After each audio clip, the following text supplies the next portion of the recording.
Mesdames et messieurs, j'ai décidé de vous écrire un poème politique. Poème. On dit qu'en amour, Chirac est un crack, que François Bayrou ne vaut pas un clou. On a déjà vu Bernadette sur Chirac, on n'a jamais vu Bernadette sous Bayrou. Non.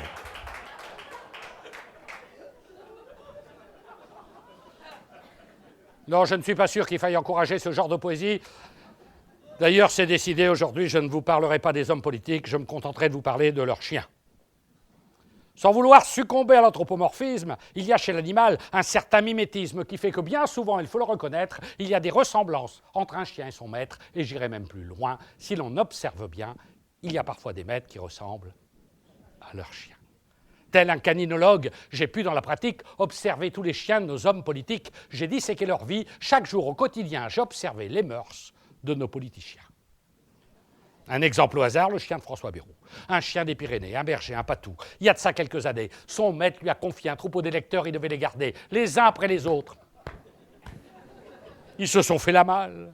Faut dire un chien comme ça, ben c'est pas l'idéal. Une démarche gauche, parfois maladroite, un coup je te cours à gauche, un coup je te cours à droite. En bref, il court partout et il court à sa perte. Les brebis vont brouter là où l'herbe est plus verte et il se retrouve tout seul au milieu de la piste. Et quand il est tout seul, le chien, il se sent triste. Sent triste. Comme son maître, ce qui lui montre bien que lorsqu'on est trahi, c'est toujours par les chiens. Chien de Marine Le Pen, un pitbull, un costaud, il était dressé pour chasser les blaireaux. C'est un chien agressif, un vieux loup solitaire, incapable de vivre avec ses congénères. Dès qu'il voit un chien noir, il faut qu'il lui court après. Le seul chien qu'il supporte, c'est le bulldog français. Un chien avec papier, médaille, pédigré, un vrai chien de chez nous. Pas question d'accepter au sein du territoire quelques chiens différents, pékinois, dalmatiens, lévriers afghans. Le dalmatien, c'est niette, ils l'ont dit tout de go, et pour le pékinois, il n'était pas chaud. Faut dire un pékinois, ça ne peut pas s'adapter. Tous les autres chiens aboient, sauf lui, il est japonais. Et puis, il y a le chien, il y a Massimo, chien de Jean-Luc Mélenchon. Ses copains de chenille le surnomment casse-bonbon depuis qu'il a filé un coup dans les parties. La pauvre bête est coupée, c'est du moins ce qu'on dit. Il a été offert à son maître en cadeau par l'un des conseillers du président Castro. Et c'est quand même un comble, il faut bien l'avouer, que le chien de Fidel Castro soit Fidel castré. Si rapidement personne ne trouve de solution, il fera partie des races en voie de disparition. Chien d'Arlette Laguiller, chien de Philippe Poutou, deux vieux lévriers russes. Les accompagnent partout. Ils ont tellement marché de Bastille à Nation, ils n'ont plus de coussinets, ils n'ont plus que des moignons. Ces pauvres bêtes ont le bout des pattes tellement usé, tu les regardes de dos, dirait des bassets. Chez les républicains, c'est le grand désarroi. La meute ne sait plus aboyer d'une seule voix. Depuis que le chien de Sarko a pris la clé des champs, impossible de savoir qui est le dominant. Le petit chien de Sarko, un roquet, ridicule, pas plus aucun basset, gueulé comme un pitbull. Lavé, peigné, brossé, un petit chien tonique n'avait pas une seule puce, mais il était bourré de tiques. Il avait dû quitter la niche à contre-cœur, il se voyait déjà revenir en leader, tout seul contre tous, il a morflé, il voulait la gamelle, il a eu la pâtée.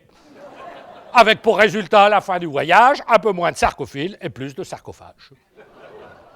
Tous les républicains devaient, dans la douleur, trouver un nouveau chien pour porter leur couleur. Faute de mieux, ils choisissent le chien de François Fillon, le collaborateur du petit Sarcoléon. Certaines mauvaises langues ont été jusqu'à dire qu'il n'était qu'un second, mais un second empire. Il devait tout changer, plus question de faire le beau, de donner la papate, de se coucher sur le dos les 4000 en l'air pour se faire gratouiller, plus question de sortir le soir, à la nuit tombée, pour aller discrètement se taper à levrette une chaîne de passage, plus question de faire la fête, le même régime pour tous, plus de régimes spéciaux pour les chiens policiers ou pour les chiens de traîneau. Ta gamelle, tu te la gagnes, sinon tu peux crever. Avec un tel programme, il s'est fait balancer.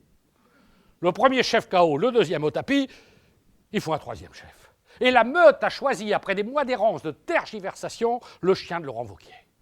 C'est lui le nouveau patron, et maintenant qu'il est chef, il lui faut rassembler tous ceux qui auraient bien aimé le voir chuter. Chien de Xavier Bertrand, lui c'est un chien ambitieux, il est de Saint-Quentin, il veut être 52, les seconds rôles, les sous-fifres, il s'en fiche, il veut être caniche à la place du caniche. Puis il y a le chien d'Éric Woerth, affûté, un vieux mâle, un petit chien voleur. En clair, un kleptomane. Le tribunal enquête, la justice suit son cours, et on ne sait toujours pas ce que la petite bête en court. Chien de Nadine Morano, un Terre-Neuve, un Molosse, les pêcheurs haute mer utilisent ce colosse comme chien de sauvetage sur les Terra Nova. Quand ils ont levé la bête, ils sont restés baba. De mémoire de pêcheurs, jamais on n'avait vu un clébard de marin dressé par une morue.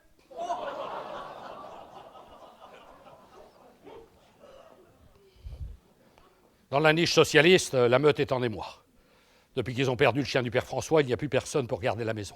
Le chenil socialiste est en liquidation, et comme visiblement, il n'y a plus d'os à ronger, que la gamelle est vide, pas facile de deviner si le futur leader sera le chef de file ou le liquidateur.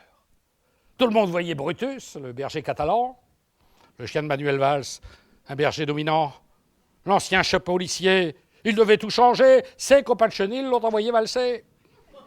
Le chien de Benoît Hamon veut faire cavalier seul, il a créé une meute à lui tout seul. Le chien d'Arnaud Montebourg se retire également. Une niche en lambeaux n'est pas digne de son rang. Le chien d'Arnaud Montebourg. Un m'as-tu vu, crâneur? Jamais on n'a connu un chien aussi frimeur. On le connaissait déjà orgueilleux, mégalo. On le connaissait chien. Il est devenu cabot. Qui reprendra les rênes d'une meute en folie? La chienne d'Anne Hidalgo? Celle de Martine Aubry? Tiens, je l'ai vue il y a quelque temps. C'est fou ce qu'elle empâte, hein. Elle marche plus, elle roule, une vraie saucisse à pâte, une chienne boulimique qui, pour son déjeuner, a dû visiblement forcer sur la pâtée. Bref, vous l'avez deviné, la meute est éclatée. Il y a les chiens en marche, ceux qui sont à l'arrêt, ceux qui donnent la papade, ceux qui montrent les dents, ceux qui sont déjà dehors, ceux qui restent dedans. Et puis il y a tous les chiens privilégiés qui ont élu domicile au chenil de l'Élysée. Le Macron à poil ras. Le chien du proprio, celui qui a remplacé le chien des socialos. Il paraît sympathique. En fait, c'est un vaurien. J'ai déjà vu un maître abandonner son chien, mais c'est la première fois, il faut le reconnaître, que l'on a vu un chien abandonner son maître. Choyé adoubé par le bon père François, il paraissait heureux, il vivait sur son toit, on le croyait fidèle, et voilà qu'il trahit sans le moindre remords la main qu'il l'a nourri. Non content de quitter la niche l'IGN, il s'est vite rapproché de la niche républicaine. Avant, c'était tout simple, tu ne te cassais pas la tête, il y avait la gauche pâtée contre la droite croquette, on assistait chaque jour à un combat binaire entre le chien bourgeois et le chien prolétaire, celui qui avait la pâtée voulait la conserver, celui qui ne l'avait pas voulait lui chouraver. Ben tout ça c'est fini. Il a tendu la patte à ses anciens ennemis, et comme tous ces chiens-là ne sont pas du genre rebelle, ils sont tous accourus renifler la gamelle. Mon Dieu que ça sentait bon. C'était appétissant. Le chien de Bruno Le Maire s'est retiré du rang, a fait un petit coucou à ses anciens ennemis. Salut, ciao, bye bye, au revoir, et merci. Il a été suivi par une bande de copains, chien de Jean-Baptiste Lemoyne, celui de Gérald Darmanin, le chien d'Édouard Philippe, un pauvre chien battu. À longueur de journée, tout le monde lui gueule dessus, la pauvre bête, elle fait rien, on lui dit de se bouger, dès qu'il ouvre sa gueule, on lui dit de la fermer. Et puis il y a tous les ex, les anciens chefs d'hier, qui par wagon entier ont rejoint la fourrière. On a d'abord perdu la chienne des écolos, une petite chienne babacool, celle de Cécile Duflot. Elle est comme sa maîtresse, hein. C'est une brave petite bête, mais qui visiblement a fumé la moquette. Un chien 68 arts, sans collier ni grelot, il veut vivre à l'ancienne, manger de la pâté bio comme on en faisait avant, sans nitrate ni phosphate. Dès qu'il s'agit de beauté, il ne lève pas une patte, il mange, il boit, il dort. Et ça, il le fait bien. C'est un chien carnivore, mais végétarien. Chien d'Alain Juppé se retire également. C'est un dogue de Bordeaux. Un vieux mâle dominant, il a un handicap, il est un peu trop vieux. Il ouvre encore sa gueule, mais ne remue plus la queue. Il aimerait bien mordre, mais les dents sont usées, les seules sur le quai. Et son heure est passée. De toutes ces pauvres chiennes, celle qui fait plus de peine, c'est Neneuil, la petite chienne de Jean-Marie Le Pen. Tête haute, patte propre, le pelage poivre et celte. Elle traîne un lourd passé. On dit que son ancêtre avait été tondu il y a 70 ans pour avoir fréquenté un jeune berger allemand. La bête est rejetée, mais elle n'y est pour rien. Ce sont les mauvais maîtres qui font les mauvais chiens. Je connais le propriétaire, je vous le confesse, le plus méchant des deux est à l'autre bout de la laisse. On a aussi perdu le plus capé de la bande, le chien du président, le chien de François Hollande, un ex-caniche royal. Mon Dieu, qu'il est gentil. Avec sa petite bouille ronde, il ressemble à Snoopy. Ses copains le surnomment Guimauve le Conquérant. Tu parles d'un chef de meute. Il est sympa, marrant, réplique à l'identique du chien de Colombo. Tonique comme une limace, ferme comme un chamallow.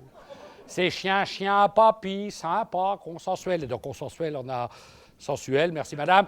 Il n'a rien à chef, d'un leader, d'un gagnant, c'est pas un Tintin, c'est plutôt Rotemplan. Chien de Dominique Strauss-Kahn, lui c'est un obsédé, une chienne passe dans la rue, il peut pas s'empêcher, toujours la queue en l'air prêt pour une aventure. Faudrait dans sa pâtée lui mettre un peu de bromure. Aujourd'hui il est seul, sans amis, sans copains. Il est abandonné par tous les Strauss-Cahnins. Et puis il y a le chien de Jack Lang, un bichon, rose fluo, que son maître a trouvé dans une parade techno. Un nœud dans les cheveux, une plume dans l'arrière-train, jamais on n'a connu un chien aussi mondain. Dans les croquettes parties, il a ses habitudes, il connaît parfaitement toute la dog attitude, il possède totalement l'art de la séduction, il sait bien faire le beau, il remue du croupion, il sait donner la patte sans qu'on la lui demande, un seul problème, il lèche. C'est le fameux coup de langue. Tel le chien de Pavlov, tu vas le promener au pied d'un ministère, il se met à baver. Chien perdu, chien bourgeois ou chien de prolétaire. Les chiens sont à l'image de leurs propriétaires, les uns plutôt sympas, au caractère bonhomme, d'autres plus agressifs, qui se battent comme des hommes. Compagnons de misère, complices, confesseurs, bouées de sauvetage ou antidépresseurs, ils sont tout à la fois. Compagnons, confidents, ils vous aiment pour vous-même, ne portent aucun jugement, ils entrent dans vos vies discrètement, sans épates. Puis ils vous quittent un jour, sur la pointe des pattes, pour s'endormir là-haut au paradis canin, où je suis sûr que Dieu reconnaîtra les chiens.